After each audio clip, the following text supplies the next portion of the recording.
अस्सलाम वालेकुम everyone, welcome to my YouTube channel virtual lecture. अब now we are starting our lecture number 3 और इस लेक्चर में हम पढ़ेंगे यूज केस डायग्राम के बारे में। ठीक है, सबसे पहले जो हमारे पास बताया गया एक लाइब्रेरी सिस्टम बनाया गया और जितनी भी आपके पास जो थ्योरी लिखी हुई है इसको मैं आपको इस डायग्राम के जरिए समझा देती हूँ और आप उसको फिर अगर एग्जाम में आती है तो आप अपने अल्फाज में उसको लिख सकते हैं।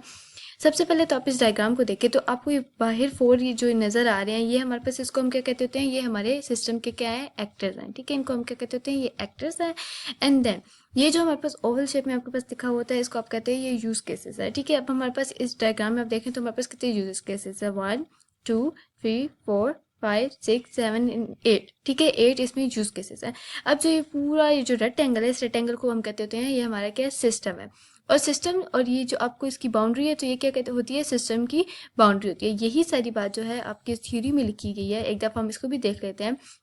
एग्जाम्पल में आपको देखो क्या बताया गया है, इसमें क्या कहते हैं, in addition these actor and actor के साथ साथ क्या देयर आर 8 यूज केसेस है and these use cases are represented by oval and are enclose within the system boundary. ठीक है, कि जो जितने भी हमारे पास यूज केसेस होते हैं वो क्या है, सिस्टम बाउंड्री के अंदर जो है वो हमारे पास इनक्लोज रहते हैं, which is represented by a rectangle. ठीक है, सिस्टम बाउंड्री किस तरह रिप्रेजेंट होती है, रेक्टेंगल के जरिए। अब यहाँ से अपने आइडिया ले लेना है, अगर आपको कोई भी यूज के साथ सिस्टम बनाने के लिए आए तो आपने यहाँ से इसी तरीके से और ऐसा ही एक सिस्टम बनाना है जिसके एक्टर्स आपके बाउंड्री के बाहर होंगे, यूज केस आपके बाउंड्री के अंदर होंगे, यानी कि एक रेक्टेंगल शेप के जो सिंबल आपने यूज करना है और उसके अंदर आपने क्या बनाना है, एक क्या कहते हैं, सिस्टम बनाना है। ठीक है, सिस्टम के अंदर आपने यूज केसेस को प्लेस करना है। और जो ये जो एरोज आपको नजर आ रहे हैं ये क्या है, ये यूज केसेस के क्या है, आपस में रिलेशंस है। ठीक है, एक्टर्स के साथ। नेक्स्ट टाइम आगे चलते हैं, क्रिएटिंग यूज केस डायग्राम। ठीक है, ये एक यहाँ पे लाइन इंपॉर्टेंट लिखी हुई है जो आपने याद रखनी है कि creating a use case model is an iterative activity, कि किसी भी यूज केस मॉडल को बनाना ये क्या है, आइटरेटिव एक्टिविटी। आइटरेटिव एक्टिविटी किस तरीके से, जब भी हम कोई आइटरेशन स्टार्ट होती है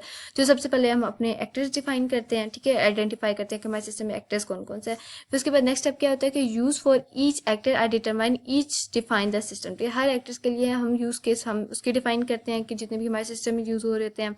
after the relationship among the use cases are define किया, अब हमने यूज केसेस को बना लिया। अब यूज केसेस के जितने आपस में जो रिलेशनशिप होते हैं आपने वो डिफाइन करना है।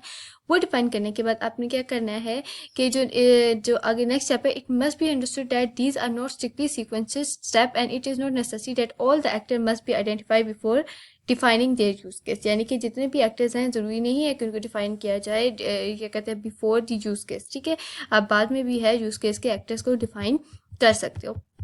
नेक्स्ट है relationship among the use cases, जो हमारे पास जितने भी यूज केसेस होते हैं उनका आपस में रिलेशनशिप क्या होता है। ठीक है, अब यहाँ पर दो बातें आपको इंपॉर्टेंट यहाँ इस फुल पैराग्राफ में लिखी गई हैं कि दो डिफरेंट तरह के यूज केसेस हमारे पास रिलेशन, पहला जो होता है वो एक्सटेंड है और जो दूसरा क्या होता है वो यूजेस होता है। ठीक है, in this case the uses relationship we define that the one use invokes the step define in other use during the course of its own execution. ठीक है, कि ये होता है। और दूसरी जो आपको बात बताई जा रही है एक्सटेंड क्या होता है, the relationship is a kind of generalization and specific specialization relationship. ठीक है, एक्सटेंड के एक जनरलाइज और स्पेशलाइज हमारे पास जो रिलेशन होता है उसको एक्सटेंड कहते होते हैं। इसके बारे में आपको ज़्यादा करने की जरूरत नहीं है, जस्ट आप जो डेफिनेशन है आपने ये पढ़ लेनी है। ठीक है, यहाँ पे अब आपको डिफरेंट जो केसेस हैं विद डायग्राम आपको समझाए गए हैं कि देखें रिलेशनशिप्स किस तरीके से। अब ये देखो ये क्या है, ये एक एक्टर है, ये हमारे पास सिस्टम है। सिस्टम हम कौन सा, डिलीटिंग इन्फॉर्मेशन का हमारे पास क्या आ रहा है, एक यूज केस है डिलीट इन्फॉर्मेशन। अब वो डिलीट इन्फॉर्मेशन देखे हमारे पास दो काम हो रहे हैं, ये क्या हो रहा है, ये तो रिकॉर्ड ट्रांजैक्शन और या फिर क्या हो रही है, कैंसिल ट्रांजैक्शन हो रही है। ठीक है, ये हमारे पास दो आ गए।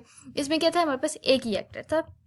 अब जो नेक्स्ट डायग्राम आपको बताएगी इसमें क्या है, हमारे पास दो एक्टर, अगर इन दोनों का अगर यूज केस के साथ रिलेशनशिप देखें तो अब देखें दो एंटिटीज का आपस में कितना तमाम यूज केसेस का इसके साथ रिलेशन आ रहा है। जैसे फर्स्ट जो हमारे पास एंटिटी है रिटेल इंस्टीट्यूशन, उसका देखें फर्स्ट के साथ भी रिलेशन है, इसका सेकंड के साथ केस के साथ भी रिलेशन है और ये थर्ड के साथ भी है। और जो सेकंड वन है उसका क्या कहते हैं, फर्स्ट के साथ भी है, सेकंड के साथ रिलेशन भी है और क्या है, थर्ड वन के साथ है। और आपस में ये अगले यूज केसेस का भी इनका आपस में रिलेशनशिप है। यहाँ पे आपको ये बताया जा रहा है कि एक से ज्यादा एक्टर्स भी जो है वो एक सिस्टम में आ सकते हैं। ठीक है, नेक्स्ट आपको जो बताया जाए थ्योरी में भी यही सब कुछ लिखा हुआ है। ठीक है, तो आपने उसकी टेंशन नहीं ली। अब आपके जो नेक्स्ट आपको बताया जा रहा है वो ये क्या है कि देखिए अब एक से ज़्यादा पहले हमने एक पढ़ी, फिर उसके बाद 2 पढ़ी। अब देखें, अब ये 2 से ज़्यादा हमारे पास क्या है, जो एक्टर्स हैं वो आ चुके हैं, ठीक है। और उनका आपस में जो सिस्टम है उनके साथ उनका आपस में रिलेशन आ रहा है, ठीक है। जो यूज़ केसेस हैं सिस्टम के अंदर, उनका सबके साथ आपस में रिलेशन आ रहा है। अब यहाँ पे देखें कि 2 एक्टर्स हैं, इन दोनों एक्टर्स का रिलेशन किसके साथ है, ये फर्स्ट वाले एक्टर कस्टमर एक्टर के साथ रिलेशन है। उस एक्टर का रिलेशन किसके साथ है, इस सिस्टम के यूज़ केसेस के साथ आपस में रिलेशन है, ठीक है। तो इस तरीके से अब यहाँ पे देखिए कितने ज़्यादा एक्टर्स हमारे पास इस सिस्टम में आ गए, तो इस तरीके से हमारे पास ज़्यादा भी आ सकते हैं। नेक्स्ट आगे चलते हैं, एलेबरेट यूज़ किया जाएगा। ये बहुत इंपॉर्टेंट टॉपिक है क्योंकि ये आपके शॉर्ट में भी आ सकता है और आपके लॉन्ग में आ जाता है। इसमें सबसे पहले तो आपने इन सब स्टेप्स के जो नेम है वो आपने याद रखने हैं कि क्या क्या आने हैं। यूज़ कोई भी यूज़ केस डायग्राम होती है तो उसको हम कैसे बनाते हैं। सबसे पहले यूज़ केस डायग्राम में क्या है, यूज़ केस नेम, ठीक है। जो आपका यूज़ केस होता है उसका क्या नाम है, फर्स्ट वो। Next one is implementation priority, कि आपके क्या कहते हैं, the relative implementation priority of the use case, ठीक है। उसके बाद नेक्स्ट क्या है, एक्टर्स, ठीक है। एक्टर्स आपके सिस्टम में जितने भी होते हैं, name of actors that uses the use case, ठीक है। जितने भी एक्टर्स होते हैं उनका नेम लिखना है। समरी, कि जो भी आपका सिस्टम जो यूज केस होता है उसकी एक ब्रीफ समरी आपने देनी होती है। Next is pre condition. Pre condition यानी कि आपका जो सिस्टम होता है वो काम करने से पहले किन किन चीज़ों पे इन्वॉल्व होता है, ठीक है। यूज केस को बिफोर यूज करने उसकी जो जो कंडीशंस होती हैं वो आपने लिखनी है। यहाँ पे क्या the condition that must be made before the use case can be involve. वो कंडीशन जो यूज केस के इन्वॉल्व होने से पहले ही आपके सिस्टम की होती है वो होती है प्री कंडीशन। और पोस्ट कंडीशन क्या होती है कि आपके यूज केस इन्वॉल्व होने के बाद जो आपकी सिस्टम की कंडीशन होती है वो क्या होती है, पोस्ट कंडीशन होती है। Extend the use case it extend, ठीक है। कि इफ एनी, अगर आपको सिस्टम में अगर यूज केस को एक्सटेंड करना पड़ रहा है, अगर है तो आपने वो लिखना है, ठीक है। यूजेस क्या है, uses the use case it uses if any, अगर कोई यूज केस है, कोई यूज है आपके यूज केस का, तो आप वो अगर है तो आप लिख सकते हैं। फिर आ जाता है नॉर्मल कोर्स ऑफ इवेंट के sequence of action in the case of normal case, ठीक है। कि जितने भी आपके पास इवेंट सीक्वेंस ऑफ एक्शंस आ रहे हैं, इवेंट्स आ रहे हैं, वो नॉर्मल कोर्स ऑफ इवेंट आ रहे हैं। थर्ड, नेक्स्ट जो हमारे पास अल्टरनेटिव पाथ है, derivation from the normal source, ठीक है। अल्टरनेटिव पाथ अगर आपके पास है, आप अगर हैं तो आप वो लिख सकते हो। एक्सेप्शंस जो है आपने वो लिखनी है। The course of selection in the case of some exceptional condition, और एग्जम्पशन क्या है कि all the exemption that have been taken from the use case, ठीक है। जितने भी स्टेप्स हैं वो अपने याद रखने हैं। टोटल कितने, 1 2 3 4 5 6 7 8 9 10 11 12, ये 12 पॉइंट्स हैं। 12 के 12 आपने याद रखने हैं, इनके नाम याद रखने हैं और कौन सा क्या परफॉर्म करता है। ओके, नेक्स्ट हम आगे चलते हैं कि ये डायग्राम आपको बताया गया उसका यूज केस आपने लिखना है। तो इसमें सबसे पहले आप देखें कि यूज़ केस, इस पूरे सिस्टम का यूज़ केस क्या है, डिलीट इन्फॉर्मेशन, राइट। फिर नेक्स्ट इसमें प्रायोरिटीज़ कितनी है, ठीक है। हमारे पास कितनी है, 1 2 3 हमारे पास प्रायोरिटीज़ है। एक्टर कितने हैं हमारे पास, एक्टर का नेम हमने लिखना होता है। एक्टर का हमारा नेम क्या है, यूज़र है। समरी, हमारे फुल सिस्टम की अपनी समरी लिखी है। सिस्टम में क्या हो रहा है कि हमें एक इन्फॉर्मेशन है उसको हम डिलीट करना चाह रहे हैं, ठीक है। और अब डिलीट भी कैसे करना चाह रहे हैं कि अगर रिकॉर्ड ट्रांजैक्शन है उसको या तो डिलीट कर सकते हैं या तो कैंसिल कर सकते हैं, ठीक है। और परमानेंटली अपनी सिस्टम से हम अपनी इंफॉर्मेशन को डिलीट करना चाहते हैं। तो यहाँ पे ये बात है, deleted information allow the user to permanently remove information from the system, ठीक है। फिर प्री कंडीशन क्या, यूज़ केस से पहले सिस्टम की क्या हमारे पास क्या कहते हैं जो कंडीशन थी वो क्या थी कि हम इसको इंफॉर्मेशन को डिलीट करना चाहते थे। अब पोस्ट कंडीशन को देखा जाए तो क्या है, अगर अब हमने पोस्ट पे हमारा यूज़ केस आ गया, हमने यूज़ केस को यूज़ कर लिया, यूज़ केस को यूज़ किया तो हमारे पास क्या हुआ, जो सिस्टम में इंफॉर्मेशन थी वो डिलीट होगी। तो इस मीन क्या, हमारे पोस्ट कंडीशन क्या है कि आफ्टर यूज़ केस या फिर पोस्ट कंडीशन हमारे पास ये बनती है कि यहाँ पे जो लिखी हुई है वो हम the information is no longer available anywhere in the system, क्योंकि इन्फॉर्मेशन तो डिलीट हो चुकी है, हम यूज़ केस को यूज़ कर चुके हुए हैं। नेक्स्ट इज यूजर्स, ठीक है। यूजर्स क्या, रिकॉर्ड ट्रांजैक्शन और कैंसिल ट्रांजैक्शन, ठीक है। कि यूजर्स हमारे पास क्या लिखे हुए हैं यहाँ पे, ठीक है। क्या यूजर्स हम यहाँ पे ले रहे हैं यहाँ पे ये, ठीक है। रिकॉर्ड ट्रांजैक्शन है एक यूज़, और दूसरा क्या है हमारे पास, कैंसिल ट्रांजैक्शन है, ठीक है। ये आपने जितने भी स्टेप्स होंगे ना आपने इस तरह सिस्टम को देख के बताने होंगे। आपके पास कोई भी सिस्टम अब आपने बस समझ लेना है, ठीक है। उसके बाद कोई भी कैसा भी सिस्टम आ जाएगा आप उससे खुद ही लिख सकते हैं। फिर उसके बाद आता है एक्सटेंड, ठीक है। अगर क्या हमारे पास कोई ऐसी चीज़ है जो हम इसमें, अब इस सिस्टम में क्या था हमारे पास, हमने इन्फॉर्मेशन लिखनी है, फिर उसके बाद उसको हमें क्या कर देना है, डिलीट कर देना है, ठीक है। तो इसमें हमारे पास कोई इतना हमें एक्सटेंड करने की जरूरत ही नहीं है, हमने इन्फॉर्मेशन डिलीट कर दी। अब इसके बाद हम क्या करें, बस हमें एक्सटेंड इसकी ज़रूरत ही नहीं है, तो इसमें क्या एक्सटेंड हमारी नन है, ठीक है। हमें कोई एक्सटेंड करने की ज़रूरत नहीं है। नेक्स्ट है अल्टरनेटिव पाथ, ठीक है। अगर क्या हमारे पास अल्टरनेटिव पाथ है इस इन्फॉर्मेशन को डिलीट करने का या कैंसिल यूज़र करने का, तो user does not confirm deletion, ठीक है। अगर ठीक है। If the user does not confirm deletion the information does not delete. ठीक है, अक्सर ऐसा होता है ना, आप किसी भी चीज़ को डिलीट करें तो कंफर्म का एक पूछा जाता है कि आप you want to delete this content, तो क्या कहता है उससे किसी, अगर वो यूज़र कंटेंट ना करे तो क्या होता है, कैंसिल एक्शन हो जाता है। ठीक है, तो ये हमारे पास ये पॉइंट में ये बताया गया कि अल्टरनेटिव पाथ क्या होगा अगर डिलीट इन्फॉर्मेशन नहीं हो रही है। तो फिर इसके बाद क्या है, एक्सेप्शन। ठीक है, एक्सेप्शन में आपको क्या जाता है, ये एक्सेप्शन और एजम्पशन दोनों इंपॉर्टेंट है। इन दोनों में क्या होता है, exception, the system will not allow a user to delete information that is being used in the system. वो इन्फॉर्मेशन अलाउ नहीं करता यूजर को डिलीट करने का जो सिस्टम के अंदर यूज हो रही होती है। ठीक है, the system will not allow a user to delete another user that has sub boundaries। ठीक है, कि अगर आप सिस्टम के अंदर एक और यूज़र है तो आप उसका भी इंफॉर्मेशन जो है वो आप डिलीट नहीं कर सकते हो।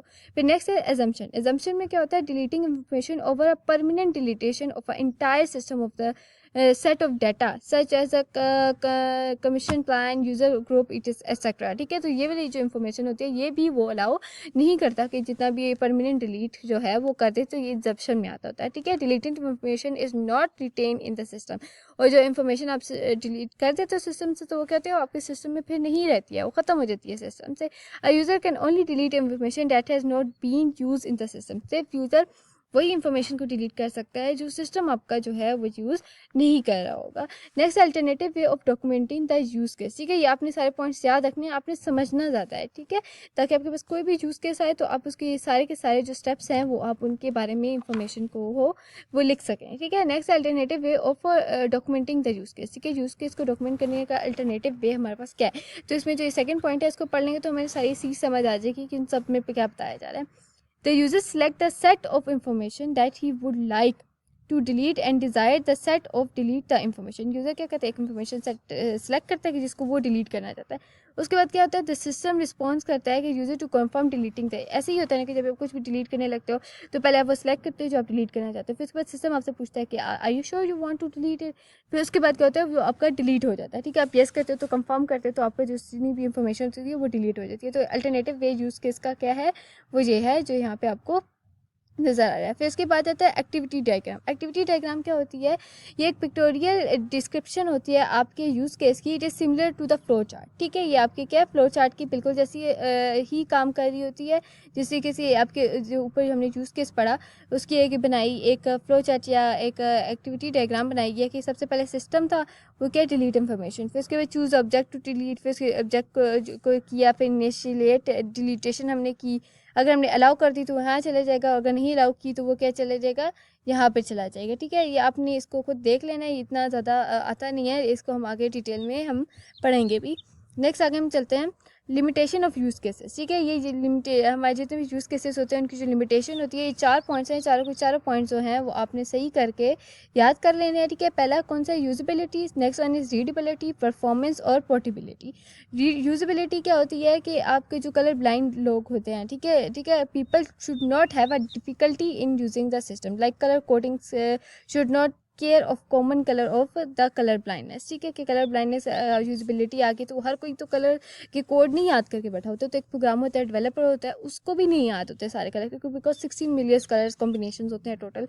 तो वो तो कोडर तक को फुल नहीं याद होते, लेकिन कोडर जो है चलो वो तो कर लेता है। ठीक है, लेकिन एक कलर ब्लाइंड बंदा है जिसको कोडर नहीं है तो वो कैसे इतने कलर को वो पहचानेगा। Next one is readability. The system need to support 7x24 operation. ठीक है, यानी कि जो आपका सिस्टम होता है उसको 24 घंटे की और पूरे 7 दिन की क्या चाहिए, सपोर्ट चाहिए, उसकी मेंटेनेंस उसको चाहिए होती है। Next is performance. Authorization should be complete within 1 minute. ठीक है, 1 minute and 90% of the time. ठीक है, क्या होता है, इतना अपने परसेंट पे आपका टाइम कंप्लीट होना चाहिए, ऑथराइज होना चाहिए। And average authorization confirmation time should not exceed to the 30 second. ये आपके एमसीक्यूज में भी आ सकता है कि एवरेज जो ऑथराइजेशन की ड्यूरेशन होती है या कंफर्मेशन टाइम होता है वो कितना, किससे एक्सीड नहीं करना चाहिए, 30 सेकेंड से एक्सीड नहीं करना चाहिए। Next is portability. The system should run on a Windows 98 and have as well as Sun Solaris 7.5 7.0 and above। ठीक है, ये इससे अबव भी नहीं होना चाहिए। उसके बाद क्या होना चाहिए, एक ये कहते हैं एसेसेस। ठीक है, the system should be accessible over the internet. जो आपने सिस्टम बनाया वो इंटरनेट पे होना चाहिए, हिडन रिक्वायरमेंट होनी चाहिए, और आपका सिस्टम क्या होना चाहिए, सिक्योर होना चाहिए। ठीक है, ताकि आपका जो सिस्टम में जो आपके पास प्रॉब्लम्स है वो ना आ सके। ठीक है, यहाँ पे जो है हमारा लेक्चर 6 है वो एंड होता है। नेक्स्ट लेक्चर के लिए अल्लाह हाफिज़।